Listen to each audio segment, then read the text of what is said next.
Welcome to another episode of Jay Leno's Garage. This is the 2010 Camaro. This is the car I think that will save General Motors. They've got over 14,000 orders for these, so it's pretty much a hit coming right out of the box. I mean, you know, with all the problems that the automakers are having these days, everybody's talking about we want to go this way and smaller cars and green cars, but cars are still about passion, and this is a car people want. You know, it's like trying to sell women sensible shoes. Good luck, but they still want something cool and something exciting. And while there's certainly plenty of room for hybrids and green cars, there's a lot of room for these kind of cars as well. These are passionate cars. These are very emotion-filled automobiles. Of course, the Camaro has a real soft spot for American automobile enthusiasts. This was the Mustang's only real rival, certainly. And this one is more than up to the task. All-independent suspension, 6.2 liters. 425 horsepower, 6-speed manual gearbox. Unlike the Challenger, which came with an automatic the first year out, this had a 6-speed right out of the box. This one is not mine. General Motors just dropped this off and said, hey, why don't you shoot something on it? So I'm seeing it for the first time, just as you are right now. My friend Ed Wellburn designed this car. I think he did a terrific job. It has all the essence and the muscular, aggressive look of the early Camaro. It's easily identified as a Camaro, but certainly a next-generation Camaro. There's a number of engine options for this. Even the V6 is 304 horsepower. Now, a lot of guys scoff at the V6, but you know the 304 horsepower V6 is faster than the 68 396 Camaro, and that was the big muscle car when I was a kid. So that's something to think about. This car is, well, it pretty much speaks for itself. You got 20-inch wheels. You got a lot of retro look to the dashboard. 4 gauges down on the console. That kind of harkens back to another era as well. Interior is a tremendous upgrade for General Motors. You know, you got all your stitching, a European look here. Nice grade of leather, nice grade of materials throughout. Really a solid car, nice handling car, not a light car. What is it, something like 3,900 pounds, but you know something, there really aren't any light cars anymore. With airbags and door guards and all the suspension, you know, the updates and all the stuff you have to have on cars now.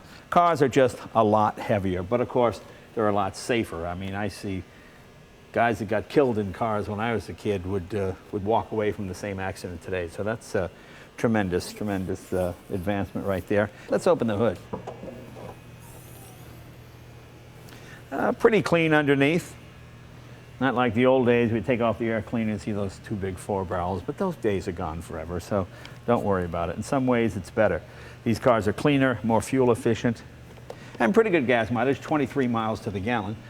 Try that with your, you know, 69, 427 or 396. This is based on the Pontiac, the now defunct Pontiac G8 Zeta platform. It's, you know, the GTO that came out a number of years ago. It's that platform, shortened wheelbase, independent suspension all the way around. That's where I think it's got the Mustang beat.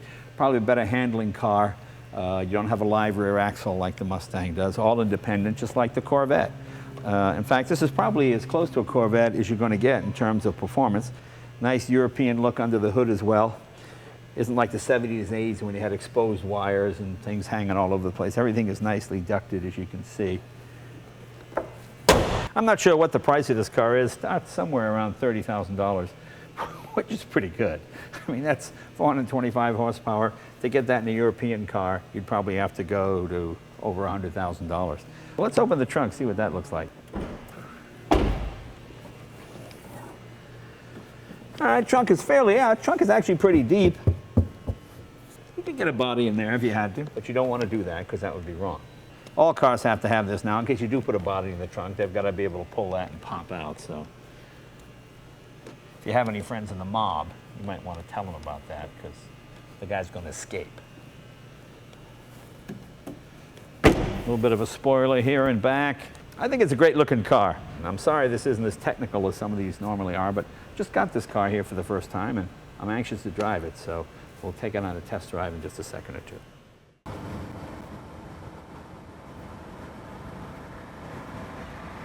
As I said, I think this will be a huge hit for General Motors. The Camaro's been gone for 7 years and guys are just chomping at the bit waiting to get their hands on one of these. So it's fun to be able to drive one of the first ones. Nice sounding motor. Nothing you couldn't fix with a couple of glass packs. This is a very good car. It's still, as I said, probably 300 pounds or more lighter than the equivalent Dodge RT. And unlike the Mustang, you know, you got independent suspension, Brembo brakes. This is stuff that would have been unheard of in the 60s. This is a really nicely balanced package. Back in the 60s, you got the horsepower, but you didn't get the brakes, you didn't get the handling, you didn't get the tires. This is a real high-performance GT car. And the nice thing is you can turn off the ABS, you know, in case you might want to do a burnout. We'll try that a little bit later. I can remember with my Challenger when I got it, it had 411 gears in it. And you go down the freeway at 60, you'd be going, the thing would be screaming. Oh my God, the gas mileage and the clock, you'd watch the two hands move at the same time. Whereas this, 1,800 RPM at 80 miles an hour in 6th gear, I mean, you're hardly using any fuel at all. You know, I think it's fair to say this is a good competitor for some of the German and Japanese sedans. I would put this against the 3 Series BMW because that's what it competes with price-wise. Of course, for this one, you're getting a whole lot more horsepower. You know, feels very European. Feels as tight as an Audi or BMW. It really does. I'm not just saying that. I'm really impressed with the workmanship. No cowl shake, none of that. No rattles. Car feels real tight. One place where GM has really stepped up to the plate is interior fit and finish. You know, back in the 80s and 90s, a little plasticky, cheap materials, that plastic smell, that's all gone. They're now using the same interior people that the Europeans and the German use. Same type of fabric, high-level fabric, you know, the visible stitching, all that kind of stuff. They've done a nice job. And the $30,000 price range, I think it's pretty unbeatable. So it's good to see American cars coming back. I love these gauges. You've got transmission temperature, oil pressure, and your voltmeter as well. Those of us of a certain age remember that sort of rally pack back when we were kids. That was the hot setup to have. You know, the other hot setup, I'm sure they'll come out with a Z28. You know that's coming. But I think a hot setup is going to be the V6 with the 6-speed. It'll be a little bit lighter, better fuel mileage, and you'll still have good horsepower. And imagine if you put a couple of turbos on it. Of course, with an American car, you have to do a burnout. That's really the essence of the whole deal.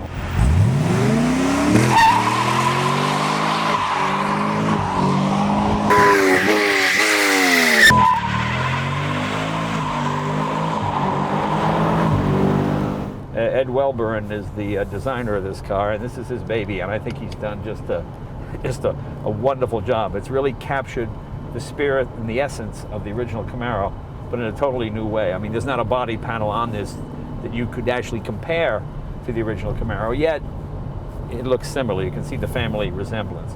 You know, I was in Detroit recently, and I got to visit General Motors, Ford, and Chrysler, and the big difference I noticed is now you meet engineers. You know, when I would go there back in the 90s, you'd meet salespeople and marketing people. Now they drag out the engineers. These are the guys that do the suspension and the braking and the handling. And they're the stars now, and you can really feel it in these cars. And they're really, really excited. They're really excited about competing with the Europeans and the Japanese. You know, the accountants seem to have been relegated to the back room once again. Let's hope they stay there. So it's good to see engineers back running these companies. It's very exciting. Never underestimate the immaturity factor. You know, no matter how old you are, immaturity is a big part of owning one of these cars. It's a badge of honor, which means, of course, you have to do a burnout.